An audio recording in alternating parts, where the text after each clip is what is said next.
the last thing he wanted to do was make her uncomfortable. "Does she have a name?" This was addressed towards the doctor. The older man shook his head slowly, eyes trained on the feral girl. "We call her Patient 214. He bristled at the assumption that she was less than human, that she was undeserving of a name. That would change immediately once she came home with them. "Hello, sweetie." He tried again. This time, he did not step closer. She could come to him if she wanted to. "Don't," she croaked out. Her voice was strange to his ears, an almost unfamiliar lilt to her vowels. "He doesn't want you to touch me." "Who doesn't want me to touch you?"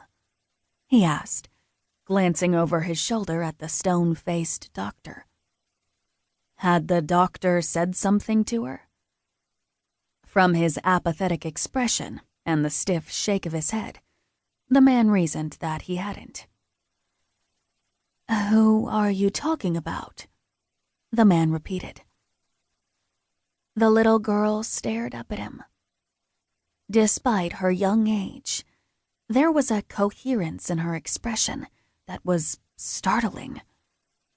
When she spoke, her voice was a whisper. "The Shadow Man." 1.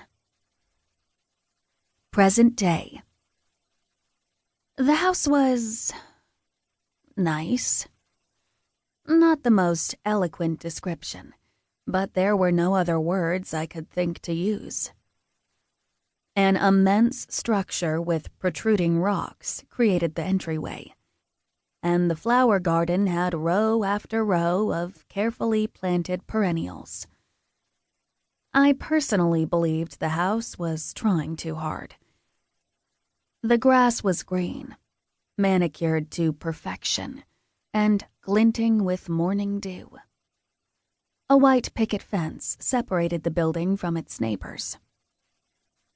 I glanced up at the house in dismay, and then glanced down the road at the dozens of other identical houses.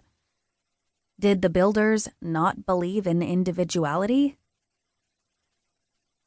One hand carrying a cardboard box and the other a garbage bag, I walked up the surprisingly steep staircase. "What do you think?" Dad asked eagerly, fumbling to put the key into the lock. I chose, rather wisely, not to answer him. He was proud of this place, but despite its monotonous beauty, it was no home. Only 1 year, I told myself.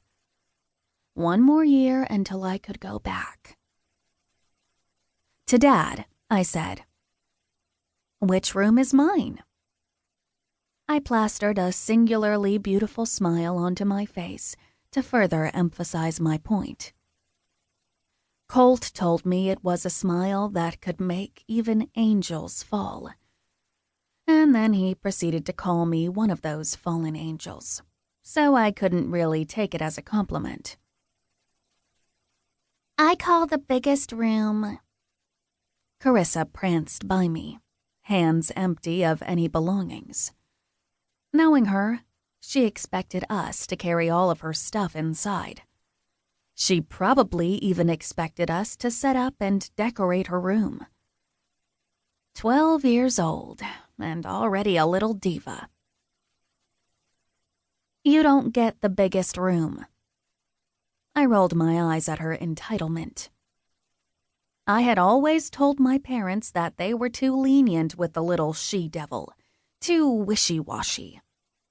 She said jump, and they responded with, "How high?"